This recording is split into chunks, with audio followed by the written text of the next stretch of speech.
Doakan yang baik-baik. Ketika kita doakan yang baik, jangan kotori lidahmu dengan menyebut nama dan caci maki.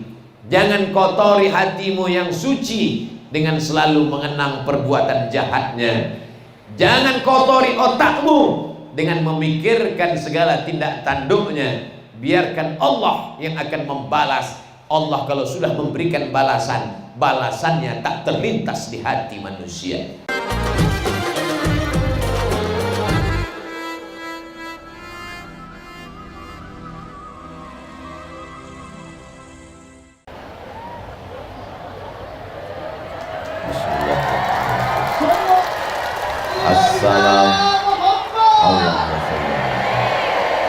Assalamualaikum warahmatullahi wabarakatuh.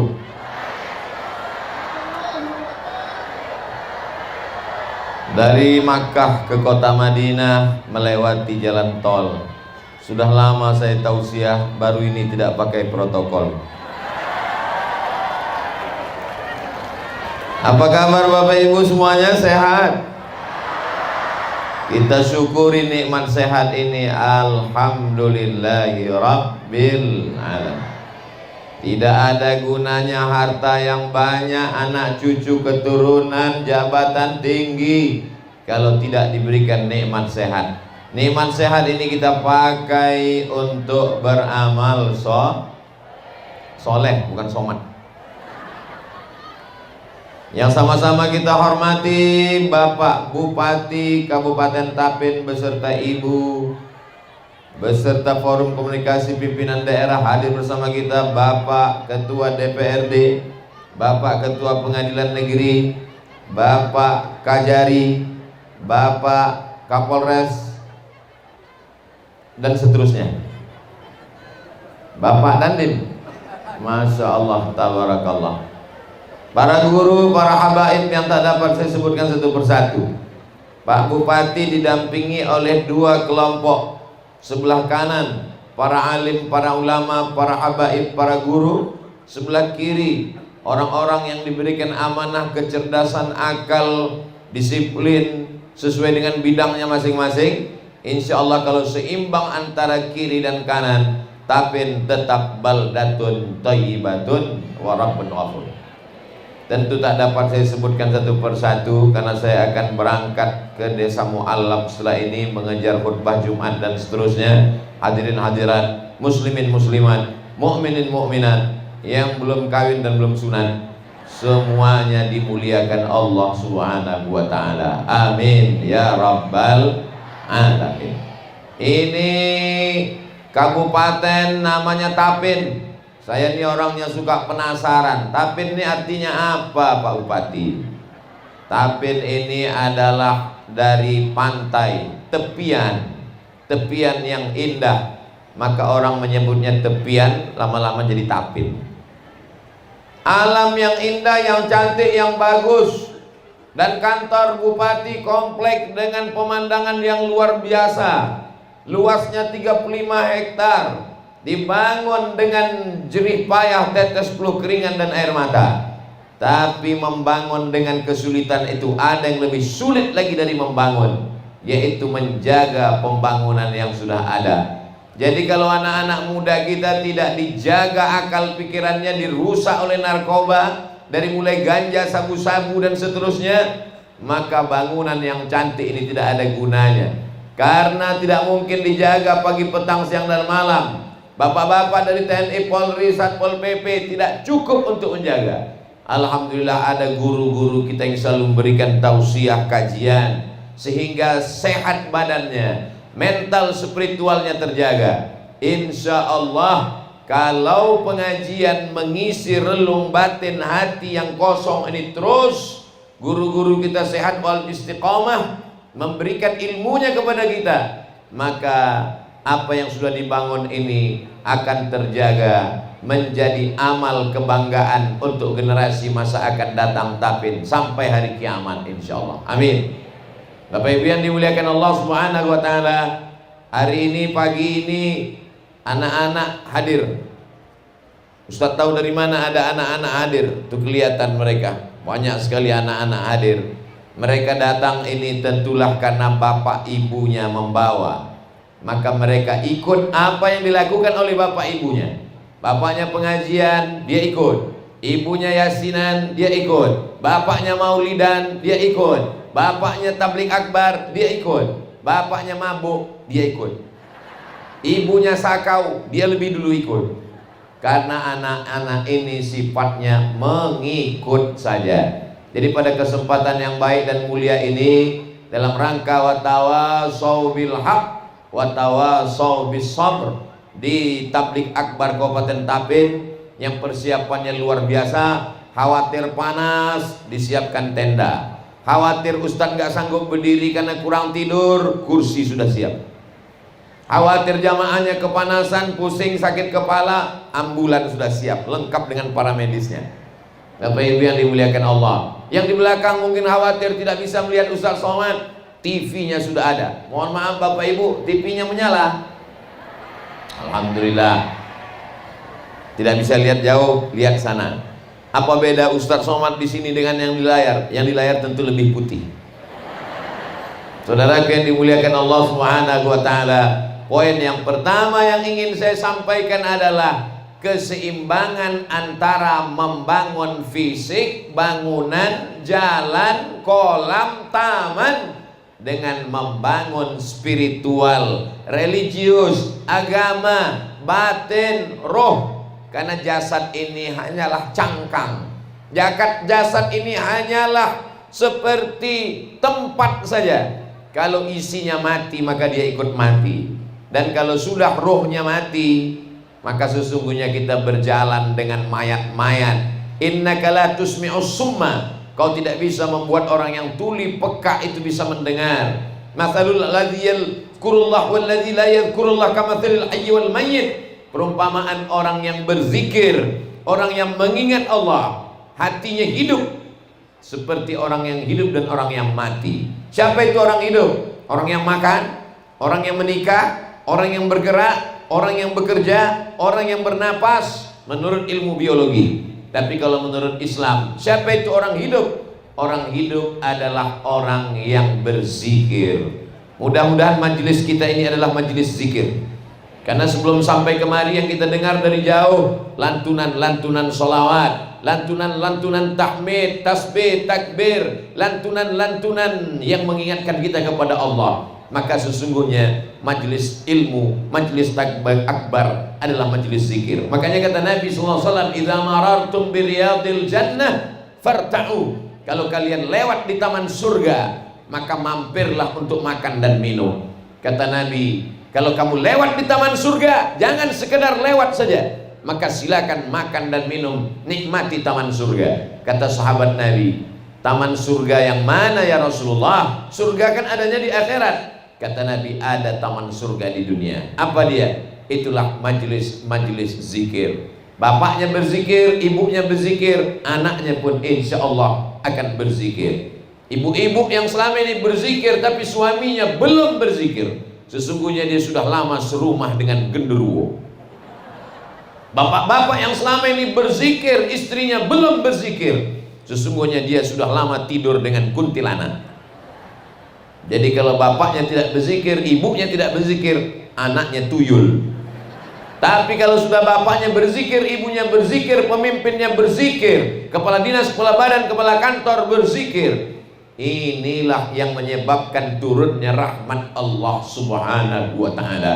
Maka hatinya tetap berzikir, telinganya mendengarkan tausiah, matanya melihat ustaz, tapi hatinya tak putus mengingat Allah Subhanahu wa ta'ala. Ustaz Somad ini guru kita, mereka adakan pengajian di Surau Langgar Musola, ada pengajian ibu-ibu, ada pengajian bapak-bapak, ada pengajian santri-santri. Ini yang hadir bukan cuma pegawai, masyarakat umum terbuka, santri-santri kita datangkan. Kalau semuanya berzikir saat bubar dari majelis ini, maka apa kata malaikat? Qumu, berdirilah kamu, maghfuran lakum, dalam keadaan dosa kamu diampunkan Allah Subhanahu wa ta'ala. Jadi selesai kita dari majelis tabligh akbar, majelis ilmu, majelis zikir ini, saat kita berdiri tegak bubar, maka sesungguhnya semua dosa-dosa kita sudah diampunkan, sudah dihapuskan. Tapi tolong dicatat baik-baik, yang dihapuskan itu cuma dosa, hutang belum. Saudaraku yang dimuliakan Allah Subhanahu wa taala, maka mesti ada keseimbangan antara pembangunan jalan dengan pembangunan pikiran, antara pembangunan mental spiritual dengan pembangunan fasilitas. Karena kalau tidak, kalau tiang ini ada yang retak satu, kita tinggal panggil arsitek, panggil orang yang spesial bidang bangunan, tumbangkan ini tiang, ganti tiang yang baru. Tapi kalau ada manusia yang rusak akalnya, tidak akan mungkin kita panggil Pak Dokter dari rumah sakit umum, tolong suntik mati, kita ganti makhluk yang baru. Tidak bisa. Begitulah menjaga manusia, dari mulai dalam kandungan sampai dia melahir, merangkak, sampai dia berjalan, sampai dia lulus sekolah S1, S2, S3, masuk CPNS menjadi pemimpin, sampai pensiun. Kalau dia bermanfaat untuk umat dan bangsa, maka dia menjadi kontribusi yang luar biasa. Tapi kalau dia hanya menjadi sampah masyarakat, maka sesungguhnya itulah yang disebut sebagai ulaika kal an'am, mereka seperti binatang, balhum adal, bahkan lebih hina, lebih jelek, lebih buruk. Karena sejahat-jahatnya kambing, 2 tahun kita kasih makan, insya Allah bisa akikah potong kambing, bisa walimah potong kambing, bisa acara halal bihalal potong kambing, semua orang senang. Tapi kalau manusia makan minum besar tapi kemudian tak bermanfaat, maka kata Allah ulaika kal an'am, mereka seperti binatang ternak, balhum adal, lebih hina, lebih jelek, lebih buruk, lebih rendah, tak ada harkat martabat di hadapan Allah, di hadapan manusia. Mudah-mudahan dengan banyaknya pengajian oleh para guru, para habaib, oleh para tuan-tuan yang mulia, dimuliakan Allah,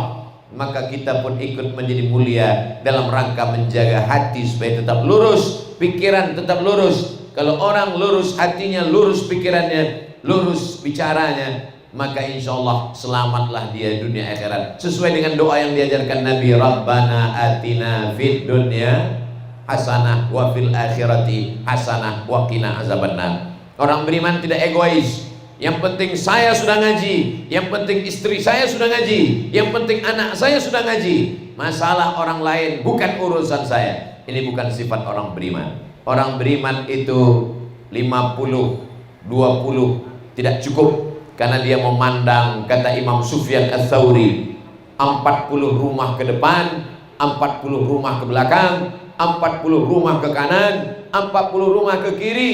Itu adalah tetangganya, dan semuanya mesti selamat dari azab Allah Subhanahu wa taala. Pak Bupati tidak ingin beliau selamat sendiri, maka dia libatkan semua hadir jamaah tabligh akbar, dikerahkan, akhirnya datang. Tidak hanya sekedar 40 rumah ke belakang, ke kanan, ke kiri, semuanya selamat. Adapun jamaah yang jauh tidak dapat datang, mereka pun bisa mengikuti kajian kita ini, karena direkam kamera banyak sekali, sampai bingung mau menghadap kemana, kanan, kiri, depan, belakang ada kamera. Sampai-sampai sedang makan durian pun direkam juga dengan kamera. Terus yang nggak bisa datang gimana Pak Ustadz? Yang nggak bisa datang bisa ditonton rekaman ceramah Ustadz Somad di Kabupaten Tapin, di channel Ustadz Abdul Somad Official. Subscribe, like, share, and comment. Saudara yang dimuliakan Allah Subhanahu wa taala. Artinya apa? Setelah kita ngaji, ngerti perlu ada keseimbangan, karena sekarang banyak orang memperhatikan zohirnya saja, yang kelihatannya saja. Kalau bapak tidak percaya, tontonlah bapak, ibu, abang, kakak, adik. Selama ini saya kalau ceramah selalu nyebut gitu, bapak-bapak, ibu-ibu, abang-abang, kakak-kakak, adik-adik. Tapi setelah ke Tapin berubah, abang-abang ternyata merah-merah. Bapak ibu yang dimuliakan Allah Subhanahu wa taala, selama ini orang yang diperhatikan zohirnya saja. Cobalah bapak ibu tonton TV iklan hari Ahad libur nggak masuk kantor. Coba nonton TV dari jam 6 pagi sampai jam 6 sore, sampai jam 10 malam.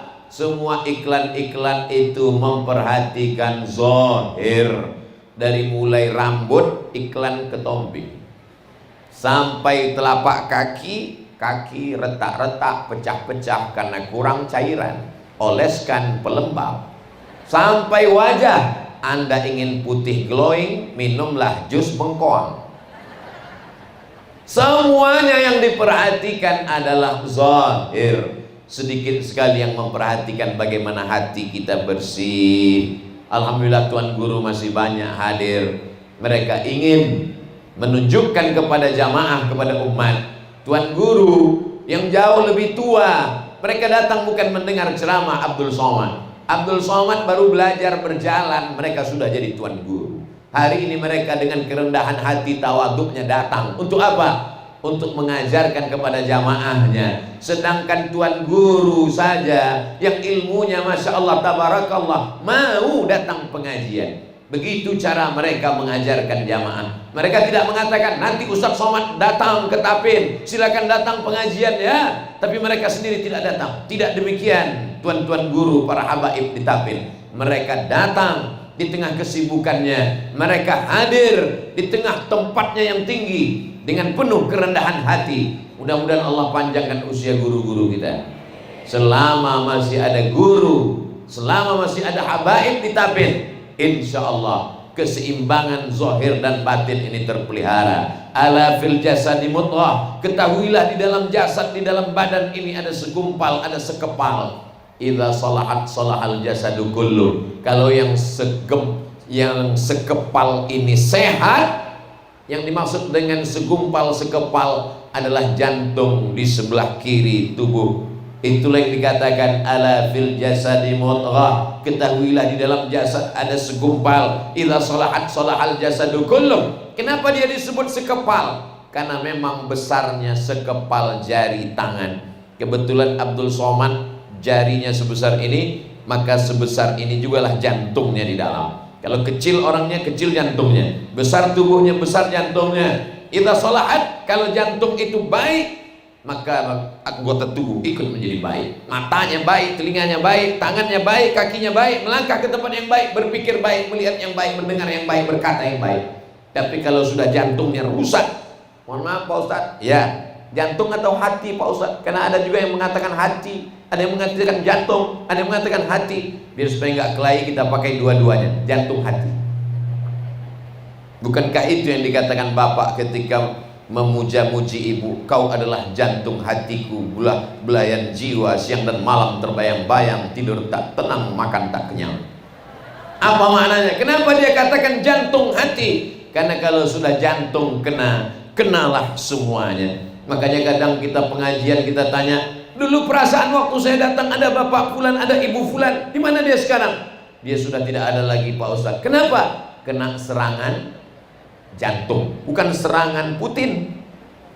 Saudara yang dimuliakan Allah Subhanahu wa taala, begitu pentingnya jantung dalam tubuh manusia. Sampai-sampai dikatakan Nabi, idza salahat salahal jasadu kullu. Kalau hatinya, jantungnya bersih, maka yang lain ikut menjadi bersih. Wa idza fasadat fasadal jasadu kullu. Kalau sudah rusak, kotor, maka yang lain ikut menjadi kotor. Bagaimana membersihkannya? Pertama kali bangun malam dibersihkan wajah. Idza qumtum ila shalah, kalau kamu mau salat faghsilu wujuhakum, basuh wajah. Wa aydiyakum ilal marafiq, tangan sampai siku. Wamsahu bi ru'usikum, kepala sampai ke telinga. Wa arjulakum ilal ka'bain, kaki sampai mata kaki.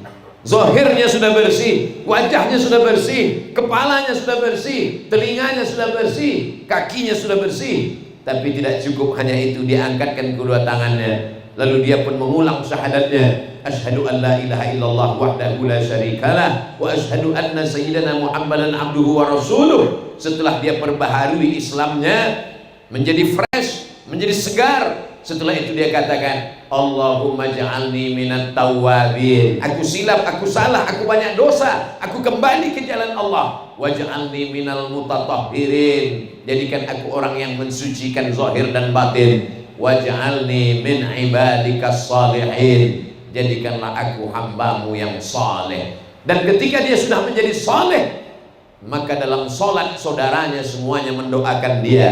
Dalam tasyahud, assalamu alayka ayyuhan nabiyyu wa rahmatullahi wa barakatuh, wassalamu alayna wa ala ibadillahis sholihin. Itulah mengapa ibu-ibu yang mengandung anak, dia berdoa, Rabbi habli minas sholihin, jadikan anakku anak yang soleh. Kenapa? Karena orang kalau sudah selesai zahirnya bersih, dia ingin batinnya bersih. Orang yang bersih zahir dan batin, itulah yang disebut dengan hambaku yang soleh. Doa Nabi Ibrahim dikabulkan Allah. Akhirnya dapatlah seorang anak yang fisiknya ganteng, yang batinnya suci. Anak itu bernama Ismail alaihissalam, yang diperoleh dalam proses yang panjang sampai-sampai Nabi Ibrahim berdoa 86 tahun lamanya, meminta pagi petang. Padahal kalau Allah mau mudah saja. Innama amruhu idza arada syai'an ayyakula lahu kun fayakun. Tak ada yang sulit bagi Allah. Kenapa sampai ditunggu 86 tahun? Allah ingin melihat kesungguhan seorang Ibrahim, meminta, berharap kepada Allah, sampai lahirlah seorang anak bernama Ismail yang seimbang antara zahir dan batin. Ismail inilah yang mempunyai keturunan Adnan. Dari Adnan mengalir sampai ke bawah Muhammad, anak Abdullah, anak Abdul Muttalib, anak Hashim, anak Abdi Manaf, anak Qusay, keturunan Ismail, keturunan langsung anak Nabi Ibrahim alaihissalam. Oh, jadi Nabi Muhammad itu keturunan Nabi Ismail, keturunan Ibrahim, Pak Ustaz? Betul. Kalau kita ini keturunan Nabi juga? Betul, keturunan Nabi Adam. Siapa yang tidak mengaku keturunan Nabi Adam berarti keturunan monyet. Kata Charles Darwin, bukan kata saya. Jangan tersinggung. Kunci mendengar ceramah Ustaz Somad satu saja, jangan tersinggung. Karena beberapa jamaah yang dengar tersinggung pulang sakit jantung langsung meninggal. Saudara yang dimuliakan Allah Subhanahu wa taala, ketika kita melihat wajah kita di cermin, apa kata kita? Allahumma kama hassanta khalqi fahassin khuluqi. Sebagaimana sudah kau perbaiki bentuk fisik wajah tubuhku, maka perbaikilah batinku, perbaiki akhlak, perbaiki budi pekerti, perbaiki sopan santun, tata krama, memuliakan orang tua, menyantuni anak yatim, merasakan perasaan orang lain. Diasah rasa ini supaya lebih halus, halus dan halus. Untuk apa kita selama 1 bulan tidak makan, tidak minum, panas, terik, kering kerongkongan? Untuk apa kita?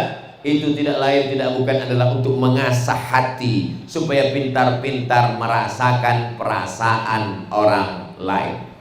Jadi jangan hanya melihat dari depan, tapi pandang juga dari belakang. Kalau bapak dari sana memandang kemari, itu kelihatannya orang dari bawah melihat ke atas. Oh, enaknya Ustadz Abdul Somad, dia berada di atas pentas yang berbunga-bunga, Masya Allah, tabarakallah. Tak kapan mereka menanam bunga ini? Karpetnya merah, di atas karpet ada karpet biru, bersama para ulama, bersama para pejabat. Bagaimana agaknya rasanya kalau di atas? Mudah saja, nanti setelah selesai acara naik ke atas, barulah kalian rasakan di atas. Gimana rasanya? Panas, tapi ada kipas angin di belakang. Saudara yang dimuliakan Allah Subhanahu wa taala, kita mesti pandai merasakan perasaan orang lain. Enak aja Ustaz Somad itu cuman ceramah. Saya ada masanya tidak berceramah. Kalau ada para guru habaib datang ke Pekanbaru Riau, saya datang diam-diam, pakai baju kaos panjang, pakai kacamata hitam, pakai jaket, pakai masker, pakai topi, mendengar dari jauh. Bagaimana rasanya mendengar ceramah? Ternyata berceramah dengan mendengar jauh lebih berat mendengar, ngantuknya luar biasa. Itu makanya kalau saya ceramah itu suara saya kuat-kuat. Kenapa kuat? Supaya yang tertidur supaya terjaga. Karena saya merasakan perasaan orang yang mendengar ceramah. Itulah mengapa kalau saya ceramah, saya kasih tahu, Abdul Somad ceramah tidak lebih dari 60 menit, sesuai yang tertulis di botol 600 ml. Kenapa? Karena banyak orang yang kalau dengar ceramah, dia menganggap kapan berakhirnya penderitaan ini. Tapi kalau dia dengar Ustaz Somad, dia tahu tadi dimulai pukul jam 9 lewat 20, 8.20, maka akan berakhir pada pukul 9.20. Dia bisa mengukur kapan mesti kepalanya turun dan kapan mesti naik kembali. Saudara yang dimuliakan Allah Subhanahu wa taala.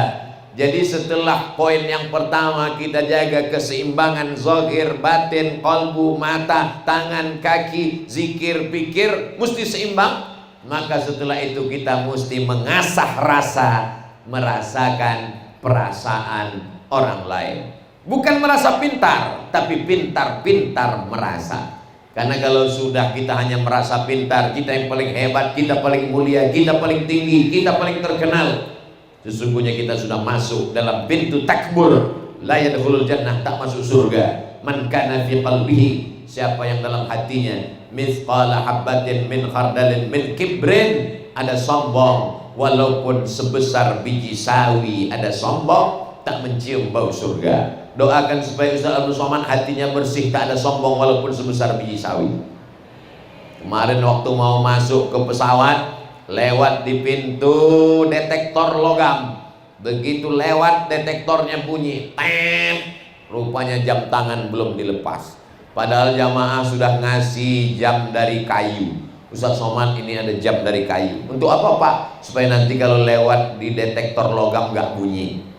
Tapi karena jamnya besar tetap pakai jam logam. Begitu mau lewat lagi bunyi lagi. Kenapa? Ada kunci rupanya belum dicopot. Begitu lewat bunyi lagi. Kenapa? Rupanya handphone lupa dilepas. Alhamdulillah Pak Bupati Tapin tidak memasang detektor sombong di pintu kantor. Bayangkan kalau Abdul Somad lewat tadi pintunya bunyi, tem, ada sombong sebesar biji sawi. Allah Subhanahu wa taala sengaja tutupi itu. Biarlah yang tahu itu antara Allah dan Abdul Somad. Hilangkan keangkuhanmu, hilangkan kesombonganmu. Walaupun yang diundang adalah kamu, walaupun yang ceramah adalah kamu, tapi yang mulia belum tentu kamu. Lihatlah gambar Pak Bupati, Wakil Bupati, kecil-kecil saja gambarnya, yang paling besar. Saudara yang dimuliakan Allah Subhanahu wa taala. Sampai di rumah kediaman Pak Bupati, tadi pagi sarapan, saya pandang ke belakang, gambar saya besar sekali. Ini pakai baju sasirangan, nanti diganti lagi dengan gambar yang baru lagi. Masya Allah, tabarakallah. Begitulah saya dimuliakan, dihormati. Di tempat lain saya disambut dengan baleho, Abdul Somad jangan datang, Ustadz radikal. Tapi di Tapin dimuliakan. Di saat engkau dihina, dijatuhkan, menetes air matamu, hilang sombongmu. Tapi saat kau dimuliakan, disanjung, kau merasa tinggi, datang sombongmu.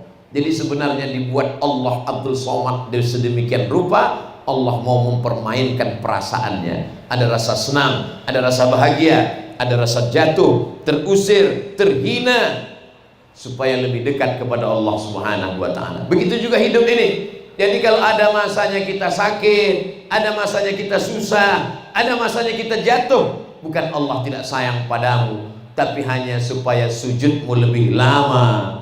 Yang selama ini kalau gajinya lancar, bisnisnya lancar, sujudnya seperti stempel kantor pos.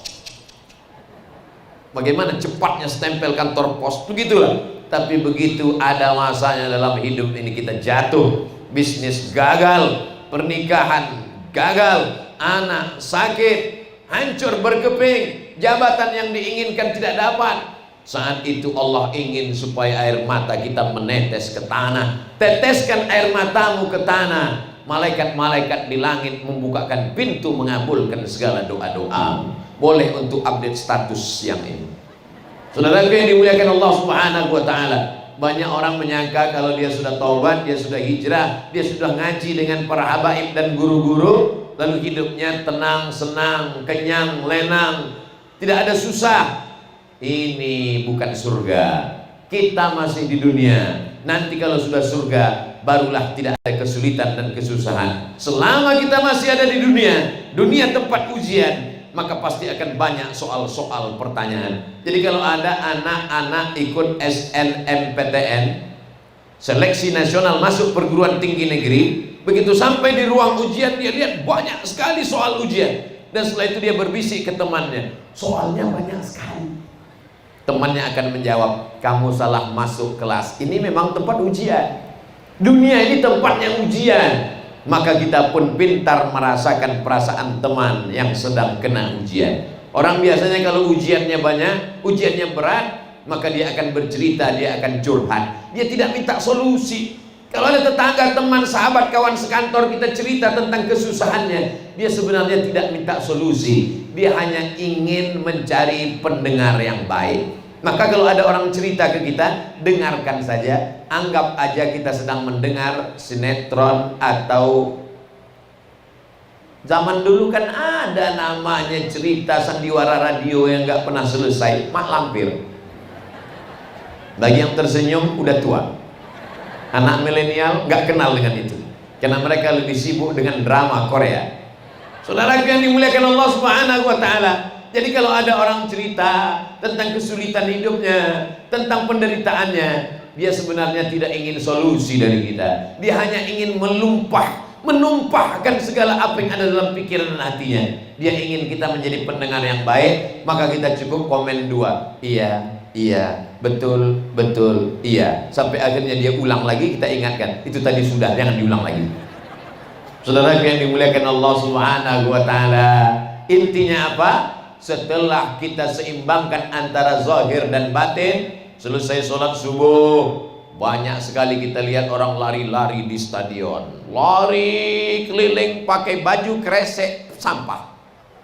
Pas ditanya, kenapa pakai baju kresek? Biar supaya cepat berkeringat. Supaya apa? Supaya kurus. Suatu hari saya didatangi oleh ibu-ibu. Ustaz Somad, saya prihatin ngelihat Ustaz. Apanya Bu? Badannya. Jadi saya mau belikan Ustaz ini. Apa ini? Ini adalah susu kedelai penambah berat badan. Saya bilang, niat ibu bagus. Ibu lihat di samping masjid orang lari-lari di tanah lapang. Iya. Apa yang mereka cari? Mereka mau kurus. Saya belum lari, sudah kurus. Mau kurus nggak apa-apa, mau gemuk tidak apa-apa. Yang penting sehat. Hidup ini sebetulnya simpel dan sederhana. Yang susah itu adalah memikirkan omongan orang. Kita kurus, dia bilang kurang gizi. Kita gemuk, dia bilang pertumbuhan itu ke atas, bukan ke samping. Bagi saya, jamaah mau gemuk, mau kurus, yang penting istiqomah, yang penting sehat. Wa in tuti aksara man fil ardi, karena kalau kau ikut omongan orang banyak di dunia ini, yudilluka an sabilillah, mereka akan menyesatkanmu dari jalan Allah. Apalagi saya, kalau saya pikirkanlah semua komen yang ada di YouTube, Instagram itu, sudah lama saya mati berdiri. Saudara yang dimuliakan Allah Subhanahu wa Ta'ala, pintar-pintar merasakan perasaan orang lain. Mengapa kita tidak makan dari pagi, siang, dan malam? Padahal makanan itu halal, supaya kita merasakan rasa laparnya fakir miskin. Lapar kita masih ada batasnya. Begitu azan maghrib berkumandang, Allahu Akbar, Allahu Akbar, berakhir lapar kita. Tapi lapar mereka, kemarin lapar, hari ini lapar, nanti malam lapar, besok lapar, tak tahu laparnya akan berakhir kapan. Kalau sudah kita rasakan perasaan orang lain, maka ringan kita berbagi kepada orang lain. Ara'aital ladzi yukadzibu biddin, tahukah kamu siapa itu pendusta agama? Pendusta agama bukan orang yang tidak sholat, pendusta agama bukan orang yang ngejek ustaz. Pendusta agama adalah fadzalikal ladzi yad'ul yatim, membiarkan anak yatim, wala yahuddu ala ta'amil miskin, tak peduli kepada orang miskin. Maka guru pendatang menyampaikan tausiah, sisakan uang belanja. Kalau selama ini beras yang kita masak, ambil segenggam, masukkan ke resek, segenggam pagi, segenggam siang, segenggam malam. Satu hari 3 genggam, 1 bulan 90 genggam. Maka kita sudah berbagi kepada fakir miskin. Serahkan ke anak yatim, usap kepalanya. Sebanyak rambut anak yatim, sebanyak itu pula lah pahala yang kita peroleh. Akhirnya ibu-ibu pun mengusap kepala anak yatim, yang gondrong saja, yang gundul tidak. Kita memahaminya tidak tekstual. Makna mengusap kepala anak yatim, bahwa anak yatim kehilangan kasih sayang ayahnya. Ayahnya yang selama ini membesarkannya, mendidiknya, meninggal dunia, maka datang kita mengusap kepala anak yatim. Pulang dari kerja si bapak membawa baju 2 pasang. Istrinya heran, anak kita kan 1 semata wayang, buah hati belayan jiwa. Kenapa dibelikan baju 2? Kan cukup 1 saja. Di belakang rumah ada anak yatim, sebaya dengan anak kita. Jadi tolong antarkan ke belakang. Yang beli bapak, yang antar ibu. Jangan bapak yang antar. Nanti kalau ngantar kebetulan sama anak yatim cantik, pecah perang dunia keempat. Saudaraku yang dimuliakan Allah Subhanahu wa taala, pintar-pintar merasakan perasaan orang lain. Kalau ada orang tidak punya anak, jangan cerita anak. Kalau ada orang belum punya istri, jangan cerita istri. Kalau ada orang yang susah, jangan cerita kesenangan, kebahagiaan. Tidak semua postingmu tentang kebahagiaan orang ikut bahagia bersama. Pandai-pandai merasakan. Oh, jadi kalau gitu untuk apa Instagram itu? Untuk apa itu Pak Ustadz FB kita? Kalau mau lihat Instagram, lihatlah Instagram Ustadz Abdul Somad Official yang followernya hampir 7 juta itu. Maksudnya yang belum follow, follow lah. Ngapa itu Ustadz Somad? Ceramah, katanya Ustadz, kok main Instagram? Kok sampai followernya 7? Coba lihat dulu postingnya apa. Postingnya apa aja? Postingnya jadwal tabligh akbar, iklan gula merah, dodol, keripik, kerupuk. Apa maksudnya nih Pak Ustadz? Membangkitkan ekonomi umat, supaya umat ini mapan secara ekonomi, maka dia tidak perlu lagi meminta-minta. Anta da'awarasataka aghnia, kau tinggalkan anakmu, keluargamu, ahli warismu dalam keadaan kaya, mampu secara ekonomi, khairun, lebih baik, min anta da'ahum 'allatan, daripada kau tinggalkan mereka miskin susah melarat, yatakaffafuna 'alan nas, meminta-minta. Al-mu'minul qawi, seorang mukmin yang kuat badannya, kuat otaknya, kuat ilmunya, kuat hartanya, kuat finansialnya, kuat ekonominya, khairun, lebih baik, min antada'ahum, daripada minal mu'minid dhaif, daripada mukmin yang lemah badan, lemah mental, lemah ilmu, lemah fisik, lemah otak, lemah jantung, lemah harta, lemah iman, mati aja. Gimana mau mati Pak Ustadz? Belum sampai ajalnya. Kalau melihat ada keranda jenazah lewat, ikut. Saudara yang dimuliakan Allah Subhanahu wa taala, kita tidak mungkin mati sebelum kematian itu datang, tapi jangan sampai kita mati duluan sebelum malaikat maut tiba. Apa maknanya? Jasadnya hidup tapi hatinya mati karena tidak disirami oleh kajian-kajian. Setiap anak yang lahir ini sudah muslim, walaupun bapaknya tidak Islam, ibunya tidak muslimah, anak yang lahir itu muslim. Siapa yang ngomong begitu? Nabi. Ma min mauludin illa yuladu alal fitrah. Setiap anak yang lahir dalam keadaan fitrah. Apa kata Abu Hurairah? Makna fitrah, fitratul Islam. Anak itu sudah Islam. Jadi anak yang ibu kandung selama 9 bulan 10 hari, ditapin, alhamdulillah ngandung masih 9 bulan 10 hari kan? Alhamdulillah. Di tempat lain kabarnya udah 5 bulan aja. 9 bulan 10 hari dikandungkan, 2 tahun disusukan, dilahirkan meregang nyawa, teriakan. Lalu kemudian anak itu lahir dalam keadaan beriman. Bapaknya kembali mengingatkan ke telinga anaknya, asyhadu an la ilaha illallah. Dia tidak sedang menanamkan iman, dia sedang mengingatkan, hai anakku, kau dulu sudah bersyahadat di alam ruh, sebelum ada darah, sebelum ada daging, sebelum ada kuku, sebelum ada bulu. Jangan sampai anak itu murtad, kafir, fasik, musyrik ketika berada di tangan kita. Dia bersih di alam roh, dia bersih di alam rahim. Ketika di tangan kita lah dia menjadi berubah. Makanya kata Nabi SAW, ma min mauludin illa yuladu alal fitrah. Setiap anak yang lahir dalam keadaan fitrah. Fa'abawahu, kedua orang tuanya, yuhawwidanihi, merubahnya jadi Yahudi, au yunassiranihi, merubahnya menjadi Nasrani, au yumajjisanihi, merubahnya menjadi Majusi. Coba perhatikan hadisnya. Kedua orang tuanya merubah anak jadi 3, Yahudi, Nasrani, Majusi. Mengapa tidak ada dikatakan kedua orang tuanya merubah anaknya jadi Muslim? Karena memang anak itu lahir sudah dalam keadaan Muslim. Jadi kalau ada orang mengatakan mari kita tanamkan iman ke dalam hati anak-anak kita, kita tidak suruh menanamkan iman karena anak sudah beriman. Kita hanya disuruh menjaga imannya supaya jangan sampai mati. Bagaimana cara menanamkan iman? Bagaimana cara menjaga iman yang sudah tertanam? Disiram supaya tidak mati. Disiram dengan ilmu, dibawa pengajian. Saya dibawa pengajian dari sejak kecil, belum masuk TK, belum SD, sudah ikut pengajian. Ada acara ngaji akikah, ikut. Ada acara marhaban, ikut. Ada acara walimah, ikut. Kebetulan saya anak pertama, sangat sering ikut dengan ibu. Kemana ibu pergi, ikut. Nggak diajak, ditinggal, lari, ikut. Kenapa begitu? Karena nanti sampai di tempat kondangan ada pulut kuning dan telur ayam.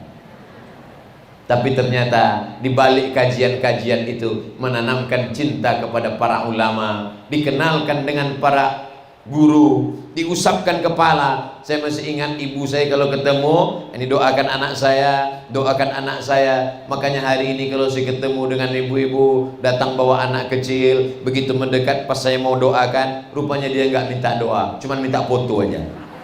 Saudaraku yang dimuliakan Allah Subhanahu wa taala, hari berganti, musim berubah, tapi ibu tetaplah menjadi al-madrasatul ula. Ibu adalah sekolah yang pertama. Sebelum TK, sebelum SD, sebelum SMP, ibu duluan. Bawa anakmu pengajian. Walaupun sampai di tempat ngaji itu dia tidak mendengar, karena dia tidak bisa membedakan mana Ustadz Abdul Somad, mana siapa, dia tidak kenal. Walaupun dia lari-lari, dia main-main, dia lompat-lompat, tapi dia dapat barokah doa dari orang-orang soleh. Karena puncak dari pengajian bukan pada tablik akbarnya, puncak pengajian adalah doa yang nanti akan kita aminkan dari guru-guru kita. Saudaraku yang dimuliakan Allah Subhanahu wa taala, pintar-pintar merasakan perasaan orang lain. Rasa ini halus, rasa tak bisa diungkapkan dengan kata-kata. Bagaimana Ustadz Abdul Somad tadi pagi makan nasi yang dimasak pakai santan di dalam, tak usahlah ceritakan, nanti menetes air liur. Begitu dibelah ada telur ayamnya di dalam. Gimana rasanya Pak Ustaz? Rasa itu tidak bisa diungkapkan dengan kata-kata, karena kata terlalu miskin untuk mewakili rasa. Andai ku ceritakan rasanya, rasaku belum tentu rasamu. Saudara yang dimuliakan Allah Subhanahu wa taala, rasa itu hanya bisa dirasakan dalam lubuk hati yang paling dalam. Itulah mengapa kita mesti ke rumah sakit, melihat orang sakit. Supaya apa? Merasakan bagaimana rasanya sakit. Tidak hanya sekedar melihat orang sakit, tapi kita dibuat Allah sakit. Allah membuat kita sakit. Dan kalau kita sudah terbaring, oh begini rasanya. Ustadz pernah sakit? Pernah. Perasaan Ustadz nggak pernah sakit. Kami lihat tablik akbar terus, karena yang diupload yang sehat aja. Pas sakit nggak diupload. Kenapa waktu Ustadz sakit nggak diupload? Takut diejek. Mati kau Somad, sakit kau kan? Saudara yang dimuliakan Allah Subhanahu wa taala, ada tokoh masyarakat kita, Bapak Sekda kita, sedang dalam uji Allah dalam keadaan sakit. Kita doakan mudah-mudahan Allah memberikan beliau kesembuhan. Al-Fatihah. A'udzubillahi minasyaitonirrajim. Bismillahirrahmanirrahim. Alhamdulillahirabbil alamin arrahmanir rahim maliki yaumiddin. Iyyaka na'budu wa iyyaka nasta'in. Ihdinas siratal mustaqim. Shiratal ladzina an'amta 'alaihim ghairil maghdubi 'alaihim waladdallin. Amin. Kalau orang meninggal dunia dikirim Al-Fatihah, itu pahalanya nyampai. Karena setiap huruf itu dibalas 10. La aqulu alif lam mim harf. Alif lam mim tidak dihitung satu huruf. Alif satu huruf, lam satu huruf, mim satu huruf. Wa likulli harfin asyru amsalihha. Satu huruf dibalas 10 kebaikan. Jadi setiap Al-Fatihah itu ada huruf-hurufnya dikirimkan Allah kalau sudah meninggal dunia. Tapi kalau orang hidup kita bacakan Al-Fatihah, itu doa tawassul, bertawassul kepada Allah dengan kemuliaan pahala membaca surah Al-Fatihah. Mana tahu nanti ada yang nanya, itu Ustaz Al-Fatihah kan untuk orang meninggal dunia. untuk anak dibacakan Al-Fatihah, untuk istri dibacakan Al-Fatihah, untuk guru dibacakan Al-Fatihah. Ternyata ketika ada orang sakit kita jenguk, itu luar biasa.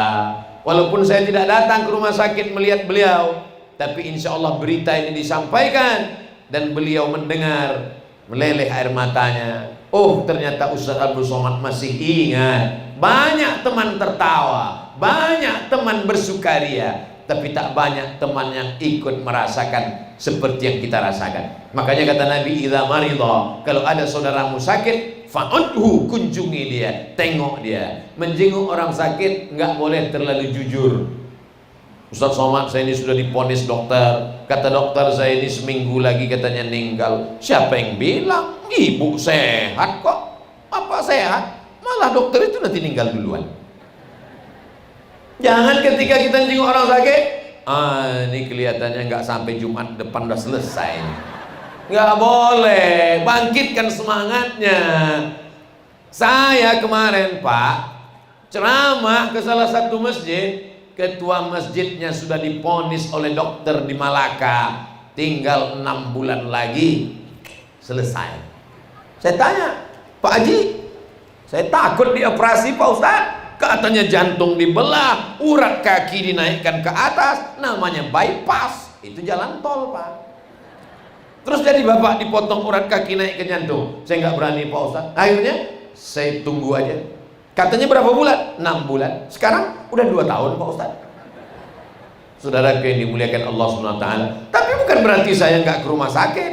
Anak saya lahir di rumah sakit. Saya medical check up ke rumah sakit. Saya berteman dengan dokter. Tapi rukun iman tidak saya tambah jadi 7. Rukun yang ke-7 dokter spesialis. Saudara yang dimuliakan Allah SWT, kita mesti pandai merasakan perasaan orang lain. Ketika ibu saya meninggal dunia, berdatanganlah bapak-bapak dari kepolisian mengantar dari kota Pekanbaru sampai ke Sumatera Utara 12 jam yang selama ini macet di jalan, lancar perjalanan. Kenapa? Bapak-bapak kepolisian mengawal dari kota Pekanbaru, ambulan lancar sampai di depan, sampai ke pemakaman. Mereka memikulkan, semua memikulkan jenazah almarhumah sampai ke dalam liang lahat. Begitulah mereka kepada almarhumah ibu saya tahun 2019. Maka hari ini saya kalau melihat ada orang meninggal dunia, saya paksakan saya datang. Untuk apa? Karena ternyata kalau keluarga kita meninggal dunia dijenguk orang, itu kesannya luar biasa. Maka saya tanya beberapa kepala daerah, bupati, wali kota, gubernur yang saya tanya, Bapak dulu apa modal kampanye Bapak? Apakah baleho? Baleho tidak terlalu diingat orang Pak Ustaz. Malah banyak baleho yang dicopot dijadikan sebagai tutup WC.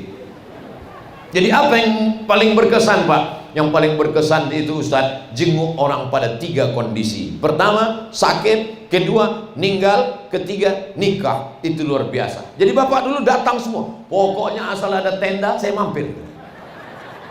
Pernah suatu hari Pak Ustaz, saya lihat ada tenda, saya mampir. Lalu saya katakan, mohon maaf Bapak, ini saya baru bisa datang kemari. Kemarin nggak bisa datang dan sekarang mungkin acaranya udah selesai baru datang. Udah selesai sambutan saya baru datang tuan rumah. Kata dia, mohon maaf Pak, pestanya besok. Ternyata ada momen-momen dalam hidup kalau kita datang itu amat sangat berkesan dalam hati orang. Makanya saya sarankan ke Bapak Ibu, kalau ada orang meninggal datang walaupun gak kenal. Kalau datang orang sakit, jenguk. Bukan hanya sekedar bagi dia, tapi juga bagi kita. Kalau hari ini kau mengiringi jenazah, sampai masamu jenazahmu akan diiringi orang. Makanya masuk ke dalam, berdiri. Kalau ada teman kita yang gak sholat, nakal pakai narkoba, gak pernah ingat pada Allah, kebetulan kita ajak, ayo kita ajak, dekatkan dia ke liang lahat, dia dekatkan. Kalau bisa dorong dikit, biar masuk dia ke dalam.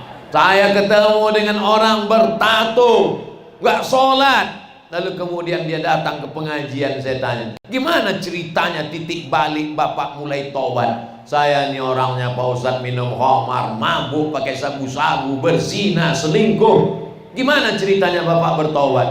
Ketika saya sedang melihat jenazah Pak Ustadz, tiba-tiba saya terdorong masuk ke dalam. Saya megang jenazah mau lompat ke atas, malu.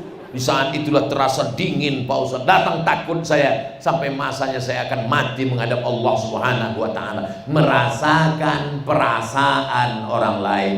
Jadi kalau kita tak bisa merasakan perasaan orang lain, apa beda kita dengan binatang? Mohon maaf kasar kata-kata Abdul Somad, tapi kadang itulah yang masuk ke dalam lubuk hati yang paling dalam. Saudara yang dimuliakan Allah Subhanahu wa Ta'ala, hari ini Abdul Somad bicara tentang perasaan. Bohong aja itu Ustaz Somad merasakan perasaan orang lain. Buktinya kami kepanasan, payung nggak dapat, sampai pakai sajadah pun dia nggak merasakan perasaan kami.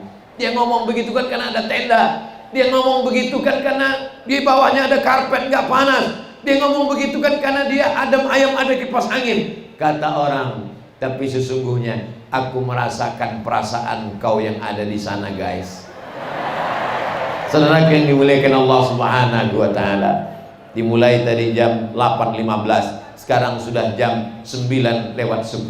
Saya andai tidak pakai jam pun saya sudah selalu saya coba, saya rasakan. Kalau sudah rasa kesemutannya begini, itu pasti udah hampir 60 menit. Ustadz salah sendiri, kenapa nggak duduk di atas kursi? Kalau sampai saya duduk di atas kursi, di sebelah kanan saya guru-guru, di sebelah kiri saya ada Pak Dandim, ada Pak Kapolres, ada Pak Kajati, di samping saya ada Pak Ketua PN Pengadilan Negeri, ada Pak Bupati. Lalu muncul dalam hati saya, akulah Fir'aun. Tapi bukan berarti saya menyalahkan guru-guru yang ngaji di atas kursi. Panitia menghormati guru, saya mencium tangan guru, saya menghormati. Tapi saya merasa lebih nyaman kalau saya berdiri. Beda kalau saya duduk, saya merasa saya mulia. Ini perasaan saya, bukan berarti perasaan saya itu saya ukurkan ke orang lain. Saya tidak mengajak jamaah untuk nanti kalau ada kiai duduk di kursi itu sombong. Saya cerita tentang saya. Jadi kalau saya ceramah berdiri, itu merasa saya adalah peserta dai cilik yang sedang dinilai peserta dan panitia beserta seluruh dewan juri. Dewan jurinya adalah para guru dan habaib. Hari ini sedang menilai Abdul Somad. Kira-kira ada yang menilai pakaiannya, oh sasirangannya mantap. Ada yang menilai pecinya, Masya Allah warnanya merah. Ada yang menilai cara megang mikrofonnya salah. Megang itu jangan sebelah kanan, nanti tangan kiri, masa tangan cebok nunjuk. Oke kalau gitu tangan kanan megang. Masa dia megang tangan kanan, mungkin dia hanya menunjukkan cincinnya. Akhirnya kita bingung sendiri, paksa dua tangan pegang. Saudara yang dimuliakan Allah Subhanahu wa Ta'ala, seimbangkan antara zahir dan batin, pandai-pandai merasakan perasaan orang lain. Yang terakhir, yang ketiga, doakan orang lain di tengah malam yang sunyi saat orang itu tidak mendengarkan ucapanmu.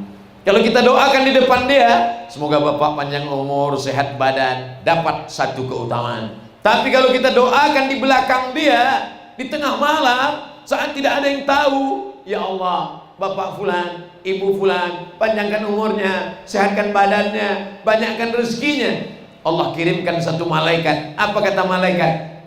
Amin, kabulkan doa orang ini. Walaka misluh, kau dapat yang sama seperti yang kau doakan. Kalau kita doakan dia kaya raya, maka malaikat mendoakan kita doa yang sama. Kalau kita doakan dia istiqomah, anaknya soleh dan solehah, keluarganya sakinah, mawaddah warahmah, maka kita juga didoakan malaikat yang sama. Makanya jangan doakan yang jelek-jelek. Ini tetanggaku baru, rumah mobil baru, rumah baru, harta baru, emas baru, istri baru, anak baru. Ya Allah, tolong matikan dia. Kalau bisa jangan langsung mati, buat dia stroke 3 bulan. Kata malaikat, amin, walaka mislu, kau duluan. Doakan yang baik-baik. Ketika kita doakan yang baik, jangan kotori lidahmu dengan menyebut nama dan caci maki. Jangan kotori hatimu yang suci dengan selalu mengenang perbuatan jahatnya. Jangan kotori otakmu dengan memikirkan segala tindak tanduknya. Biarkan Allah yang akan membalas. Allah kalau sudah memberikan balasan, balasannya tak terlintas di hati manusia. Banyak orang hatinya bersih tapi dikotorinya dengan merenungkan perbuatan musuhnya. Maka tutup, kalau terlintas di pikiran, tutup dengan zikir. Afdalu zikri fa'lam annahu la ilaha illallah. Mau zikirnya kuat, bagus, la ilaha illallah. Mau zikirnya sir, bagus. Ada orang zikirnya kuat, nggak salah. Ada orang zikirnya pelan, juga nggak salah. Yang salah itu adalah kita tahu zikir teman kita pelan, lalu kita nggak setuju dengan dia, lalu kita kuatkan la ilaha illallah. Ada yang sholawatnya nggak pakai lagu, Allahumma sholli ala sayyidina Muhammad wa ala ali sayyidina Muhammad, Allahumma sholli ala sayyidina Muhammad wa ala. Tapi ada orang yang bersolawat kalau nggak pakai lagu dia merasa nggak enak. Allahumma sholli ala sayyidina Muhammad. Itu sesuka hati dia. Selama sholawatnya baik, dia nggak apa-apa. Yang tidak baik itu adalah kita paksakan orang lain mengikut selera kita. Ya nggak bisa. Yang paling baik itu kita tanya selera orang. Bapak mau minum teh apa minum kopi? Saya mau minum teh. Teh pucuk, teh daun apa teh batang? Teh pucuk. Mau yang panas apa yang dingin? Mau yang panas. Mau panas banget atau panas aja? Nggak jadilah. Saudara yang dimuliakan Allah Subhanahu wa Ta'ala, menghormati perbedaan, doakan orang. Ustadz Abdul Somad berpisah setelah ini akan pergi, dan jatah Kalimantan Selatan hanya setahun sekali. Di antara kabupaten kota yang begitu banyak, mungkin 2 tahun lagi, mungkin 3 tahun lagi kita ketemu. Tapi sesungguhnya kita tidak pernah berpisah, karena kita selalu bersama dalam doa. Doa untuk Ustadz Abdul Somad tidak banyak, satu saja. Doakan Ustadz Somad mati husnul khatimah. Masya Allah, setuju semua. Tidak ada doa yang paling indah selain daripada husnul khatimah. Doa kaya, kalau matinya su'ul khatimah masuk neraka. Doa punya jabatan, kalau matinya su'ul khatimah masuk neraka. Doa ganteng, kalau matinya su'ul khatimah hanya sebagai santapan cacing tanah.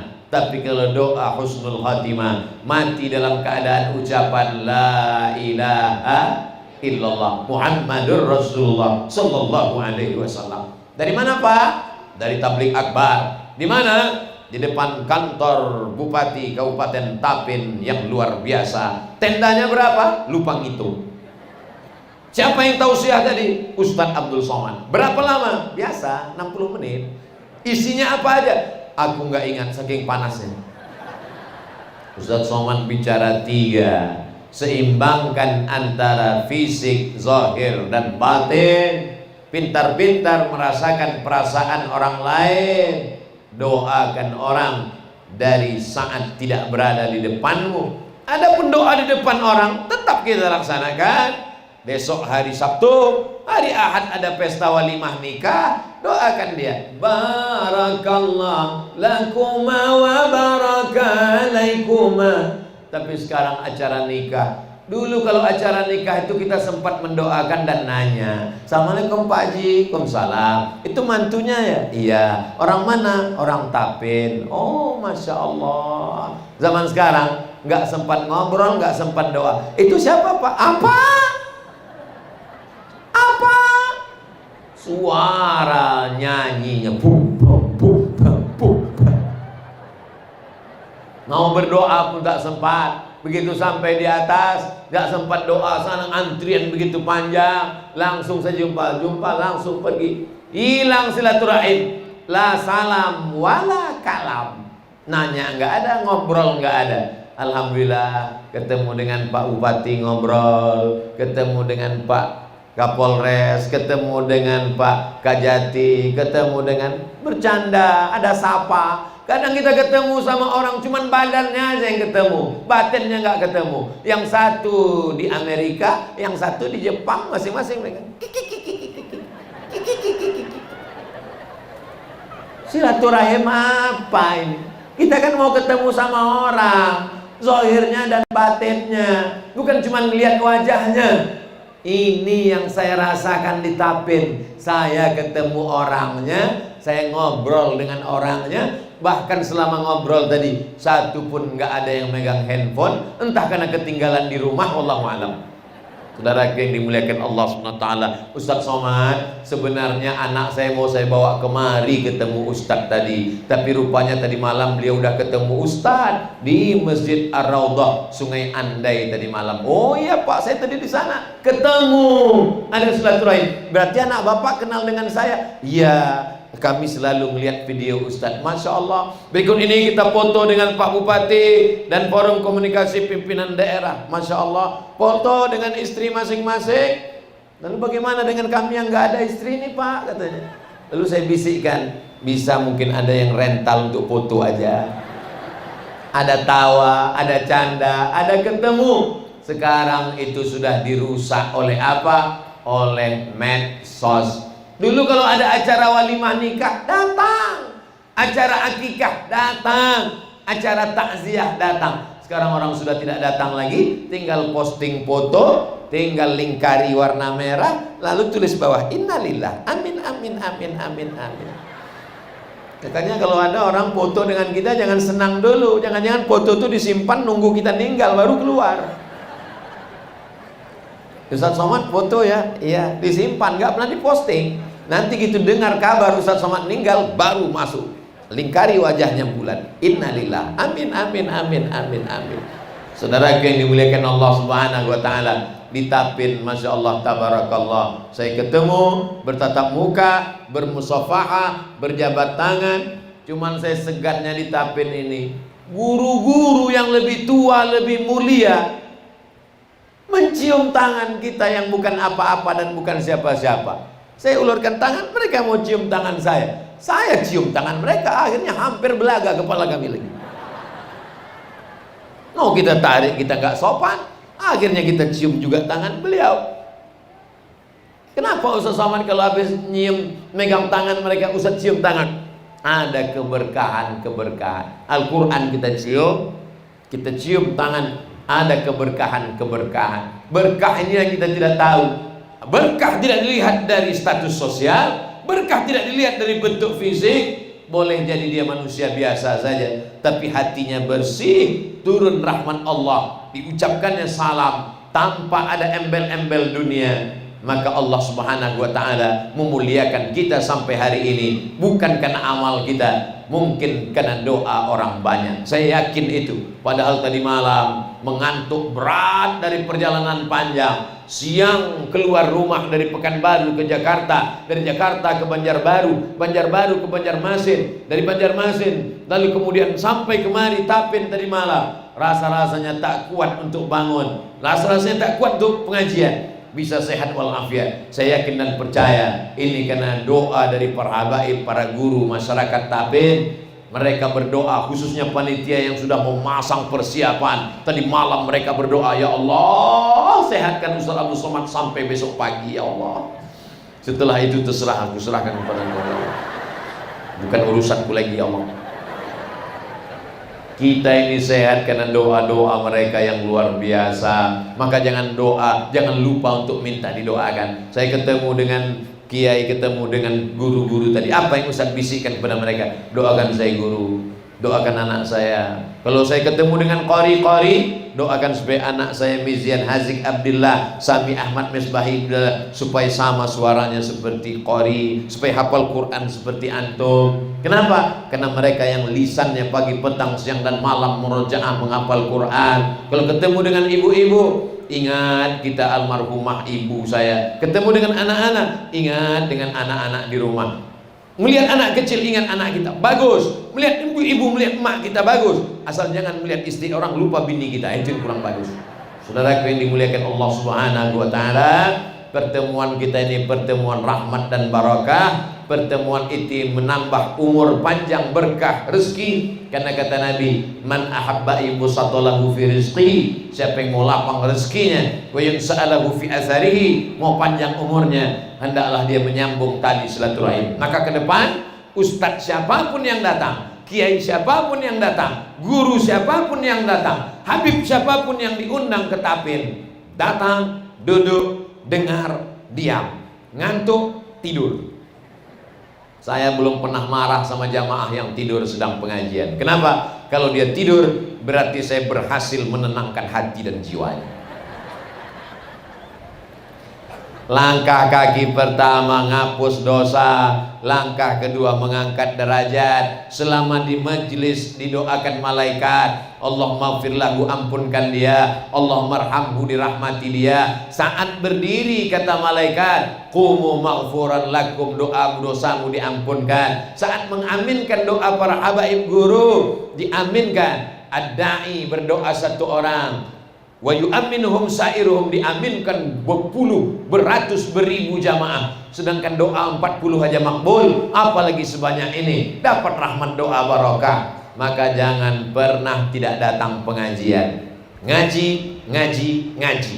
Ada juga sekarang orang ngomong, saya udah bosan ngaji nih Pak Ustaz, kapan berhentinya ngaji? Tenang, ngaji berhenti dua. Yang pertama, malaikat maut datang. Yang kedua, setan pensiun.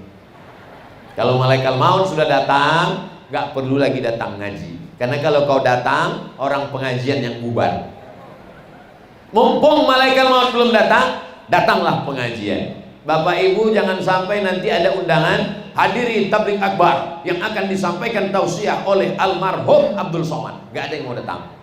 Hari ini Abdul Somad datang zahir dan batin, ruh dalam jasad. Kalau sudah ruh tercabut dari jasad, maka berakhirlah sudah. Saat itu kita hanya menerima doa dari saudara-saudara kita. Terima kasih segala perhatian. Mohon maaf segala kekhilafan dan kesilapan. Aqulu qauli hadza astaghfirullah li wa lakum. Mudah-mudahan negeri kita Tapin menjadi tetap dalam istiqomah, baldatun thayyibatun wa rabbun ghafur. Jangan beranjak.